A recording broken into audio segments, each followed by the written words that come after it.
Hello, my name is Fernando Collante, and this is the introduction to our senior project, the media tracking application BackLogger. The problem that led to the idea behind BackLogger is that despite multiple streaming platforms, advanced algorithms, and infinite pools of data, we can still scroll mindlessly for 45 minutes without having settled on anything to watch, read, play, or listen to. The below diagram shows how the different components of BackLogger interact with each other.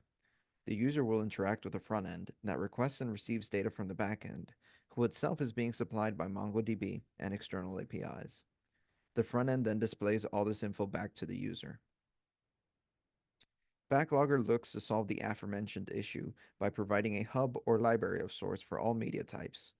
This centralized hub, along with ways for users to interact with one another in an inviting and engaging way, sets the basis for our goals with this project. The project's development was structured using Scrum values and principles. There were 7 total sprints, each sprint being 10 days in length, the first 6 sprints consisting of research and development, and the seventh dealing with project documentation and showcase. All this took place over the course of 3 months and 2 weeks.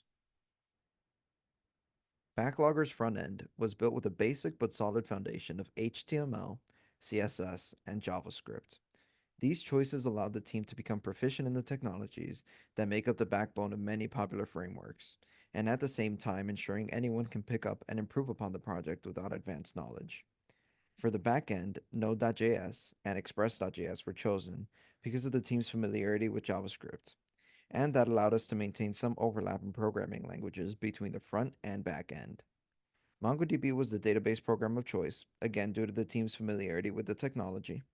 Backlogger was developed in Visual Studio Code using GitHub for version control and Netlify for hosting.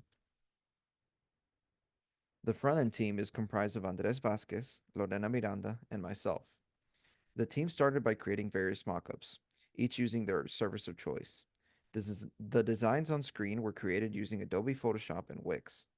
After several group meetings, the best features from each design were voted upon, and so color, general layout, and initial user interactions were decided.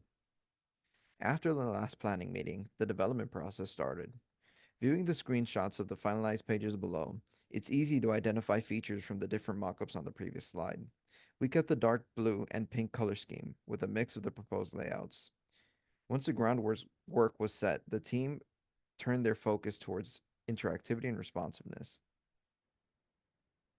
The backend team is made up of Brandon Torrens and Luis Venegas. In order to get a good grasp of what was needed from the back-end team, they met with the product owner and produced the flowchart below, detailing potential user interactions and data flow within BackLogger.